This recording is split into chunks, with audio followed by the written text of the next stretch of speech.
Bonjour, on continue toujours dans le module champ de sociologie. On va voir donc la sociologie des organisations. Voilà. Donc on continue directement. Donc de la sociologie du travail à la sociologie des organisations. Donc au début il y avait juste sociologie du travail. Après il y avait sociologie du travail et des organisations. Je pense parce qu'il y avait des sujets en commun qui sont traités donc dans la sociologie du travail et dans la sociologie des organisations. C'est pour ça qu'on parle d'une sociologie du travail et des organisations. Voilà. Donc, définition de la notion organisation. Les organisations sont très anciennes. L'Empire chinois, romain, babylonien, les cités grecques, les corporations médiévales ont été des modèles d'organisation. En sociologie, le terme organisation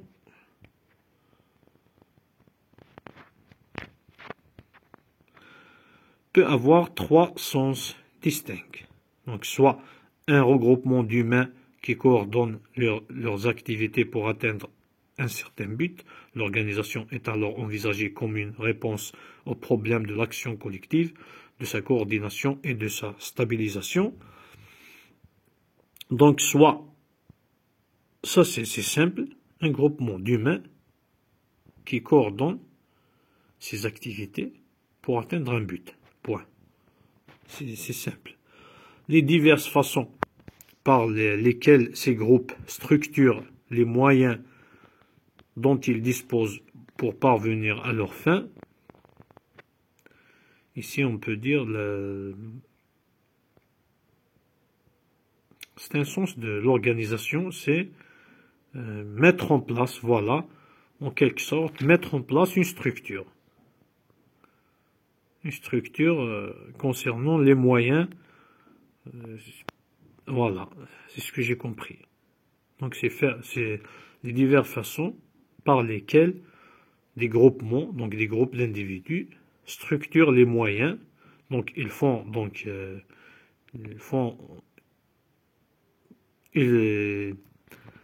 créent une structure concernant les moyens dont ils disposent pour parvenir à leur fin. Donc, ils organisent les moyens qu'ils ont. Voilà. C'est ça le deuxième sens de l'organisation. Donc, aussi, elle fait référence donc, à l'action d'organiser, ou encore le processus qui engendre les groupements ou les structures organisationnelles. Donc, le fait d'organiser. Donc, le processus donc, de regroupement. Le fait que des individus se regroupent et se structurent. C'est ça, une organisation. C'est la troisième définition. En sociologie, une organisation est un système social créé par des individus afin de satisfaire, grâce à des actions coordonnées, certains besoins et atteindre certains buts. Voilà. On peut directement prendre ces deux phrases ou trois phrases pour donc s'assurer, pour avoir une bonne définition. Voilà. Définition de la sociologie des organisations. Bon, avant de lire, automatiquement, c'est la sociologie. Donc, elle s'intéresse, je dirais, aux institutions, aux structures. Par exemple, il faut comprendre le point. Donc, essayer d'apprendre par cœur n'est pas évident ici. Donc, c'est l'étude. C'est une démarche sociologique dans l'étude, donc des structures, des institutions, des groupes humains. À titre d'exemple, on va lire et découvrir. La sociologie des organisations se définit par l'analyse stratégique de pouvoir avec les relations des acteurs, le jeu des acteurs. Elle s'attache à l'étude des négociations, des stratégies d'influence, rôle de l'informel et du formel dans les rapports du pouvoir. Donc, elle est presque pareille à la définition du travail. En bref, une discipline aux multiples facettes. La sociologie moderne du travail concerne un large champ d'études. Elle s'attache surtout à démontrer la diversité des situations du travail quand elle n'a pas pour objet d'étude les travailleurs eux-mêmes. Elle examine le marché du travail, les discriminations, ses équilibres ces dernières années.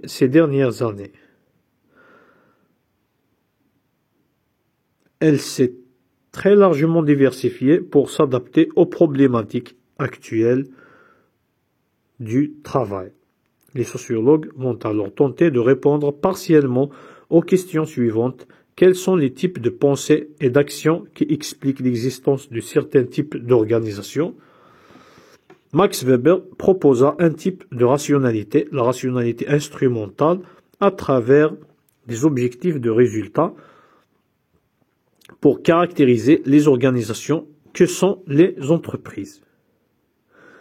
Autre question, donc, à laquelle la sociologie des organisations tentera de répondre: comment les individus et les groupes d'individus coopèrent-ils dans les organisations? Un autre thème largement abordé par la sociologie concerne le changement organisationnel. Que se passe-t-il lorsque des événements marquants surviennent dans les organisations? Une fusion d'entreprises, donc la mise en place d'une nouvelle technologie, etc. Comment les rôles et les pratiques de travail évoluent à la suite de ces événements. Tout ce qui se rapporte donc à cette organisation, donc ou ces groupes de travail en général.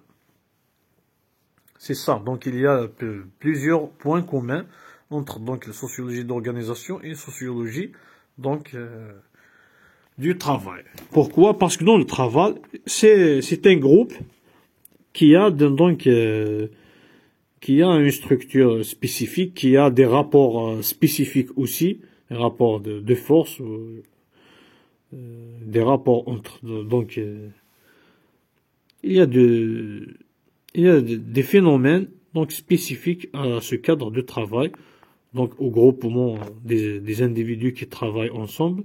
C'est pour ça que c'est un thème de la sociologie des organisations. On pourra distinguer ainsi trois champs qui interfèrent dans l'approche des organisations. Celui de l'organisation elle-même, dont on cherche à comprendre le fonctionnement, la manière dont les relations d'entraide, de pouvoir, d'influence se font, évoluent, la manière dont se mettent en place des cadres de vie sociale dans un groupe particulier. En ce sens, l'organisation est autant celle d'une société que celle d'une entreprise de production ou de service. Il n'est pas étonnant que les sciences humaines au sens large soient présentes à l'analyse de ces organisations de type si différents.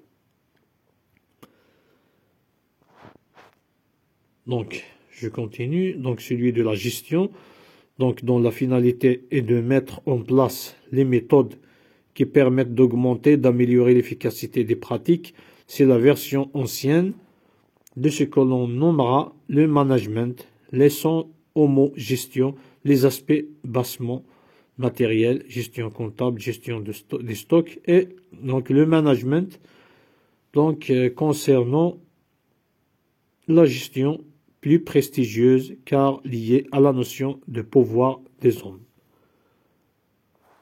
Donc celui de la communication, car c'est par elle que non seulement la transmission des informations nécessaires au fonctionnement de l'organisation se fait, mais aussi parce qu'elle est le support et le véhicule de la culture, des identités et de la hiérarchie, des valeurs proclamées et des croyances tacites partagées. Elle est un système complexe par elle-même, lié à la fois à la dimension éthique et à la dimension technique. Voilà, qu'est-ce qu'on doit retenir ici? Qu'est-ce qu'on doit retenir? Donc la sociologie,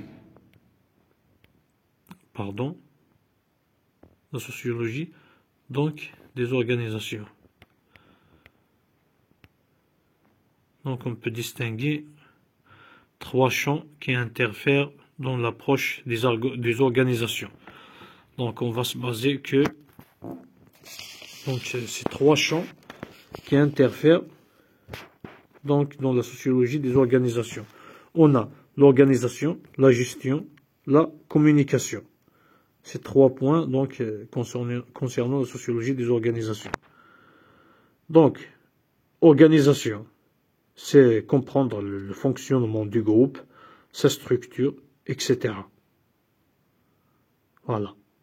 Ou le cadre social dans un groupe particulier. Et puisqu'il y a des groupes qui se forment à cause du travail, donc elles s'intéressent aussi au travail. C'est ça. Simple ou simple. C'est ça. La gestion. Deuxième point, c'est la gestion.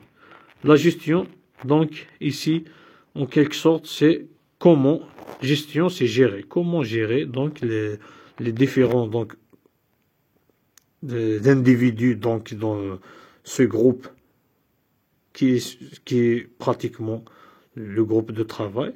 Donc comment améliorer l'efficacité donc du travail ou des pratiques de ces individus. Comment les bien gérer donc ces individus. Voilà, c'est ça. Le troisième point, c'est la communication. Donc, car c'est par elle et elle que non seulement la transmission des informations nécessaires au fonctionnement de l'organisation se fait, mais aussi parce qu'elle est le support et le véhicule de la culture, des identités et de l'hiérarchie. Voilà. Donc cette hiérarchie, donc entre les différents, donc par exemple on a dit entre un ouvrier, son chef, etc. Donc il y a sûrement de la communication. Il n'y a pas une organisation, un groupe qui se constitue ou un travail, soit dans le travail, soit à part le travail. Il n'y a pas un groupe sans communication. Donc, on va dire que, pour abréger donc la sociologie d'organisation, donc on va dire qu'il y a trois, je ne sais pas comment dire ça, trois sous-champs, trois champs qui interfèrent. C'est comme ça que cette phrase est écrite dans le cours. Donc, si on dit sociologie d'organisation, on va dire organisation, gestion et communication. Point. Voilà. C'est ça. On va voir donc les fondements donc de la sociologie des organisations. Donc la sociologie des organisations était favorisée par les deux révolutions, la Révolution française, 1789, qui a eu lieu en France, et la Révolution industrielle, qui s'est déroulée au XVIIIe siècle en Angleterre. Ces deux révolutions ont émergé, les sciences sociales en général et la sociologie en particulier, mais c'est la sociologie des organisations qui a beaucoup plus profité, car ces deux révolutions ont fait émerger une nouvelle société qui est la société industrielle. Voilà. Donc, révolution industrielle et révolution française. Donc, on le sait, d'après les autres modules, qu'ils ont causé, donc il y a une nouvelle structure, une nouvelle société, voilà, de nouveaux groupes, etc. Donc, d'après ce cours, c'est donc les fondements donc de la sociologie des organisations étaient favorisés par les deux révolutions, française et industrielle. C'est ce qu'il faut retenir. Pressenti comme essentiel par les premiers économistes classiques, la division du travail a été progressivement pensée et rationalisée par les théoriciens et praticiens multiples. Cette organisation recouvre à la fois une division technique horizontale du travail, des relations de commandement et de responsabilité. Donc, division hiérarchique et verticale est une façon de mobiliser les salariés en les soumettant à la contrainte ou en obtenant leur adhésion. Qu'est-ce qu'il faut retenir jusqu'ici?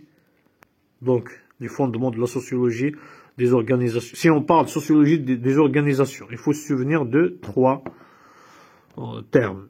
Voilà. Organisation, gestion, communication. Point. Le fondement, donc les 2 révolutions ont favorisé le fondement de la sociologie des organisations. Donc la Révolution française, 1789, et la Révolution industrielle en Angleterre,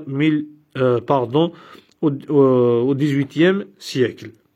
Voilà. Pourquoi?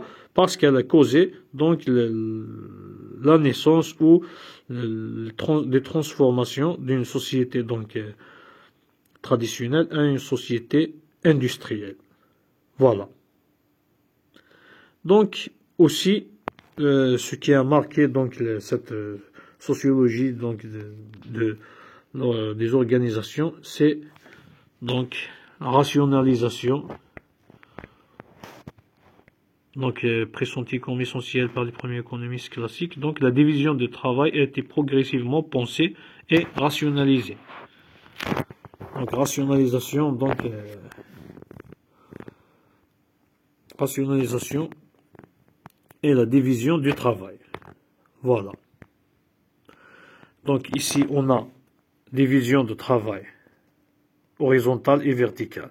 Horizontale, donc c'est une division technique. Verticale, c'est une division donc de l'hiérarchie. Voilà.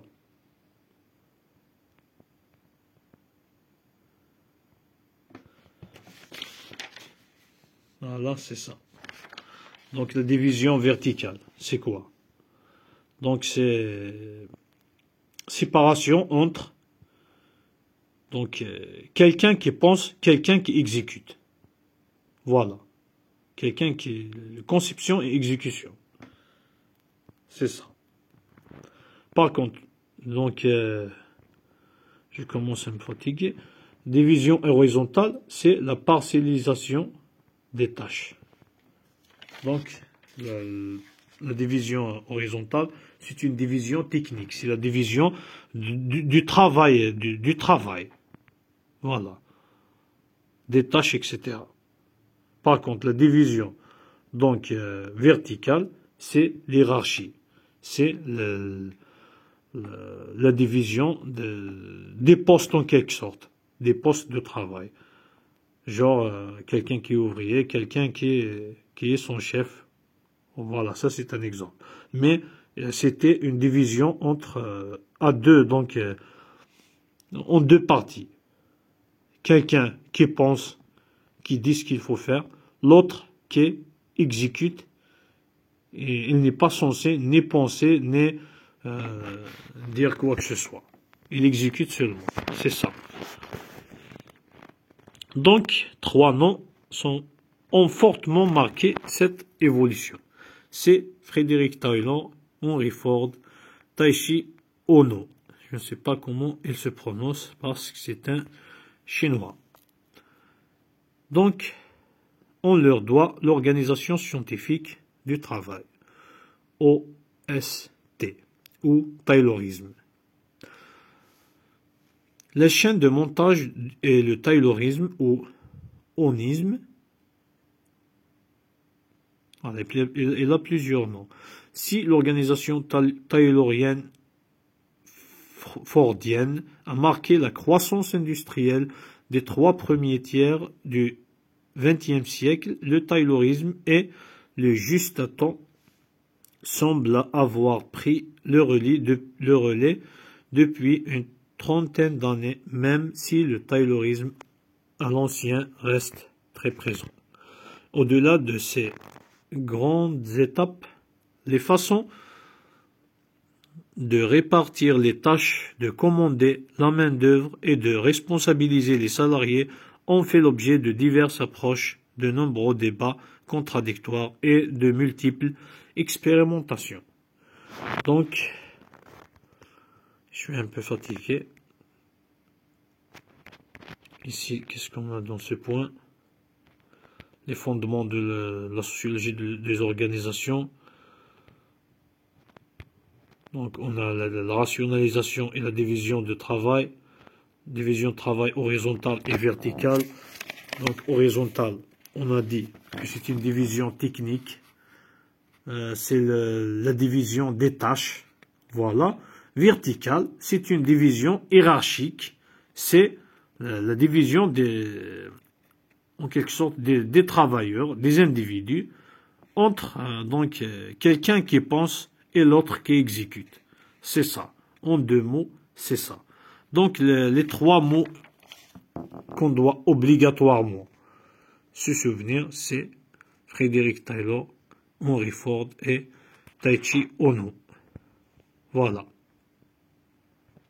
On va voir dans la prochaine vidéo l'organisation scientifique de travail, c'est quoi.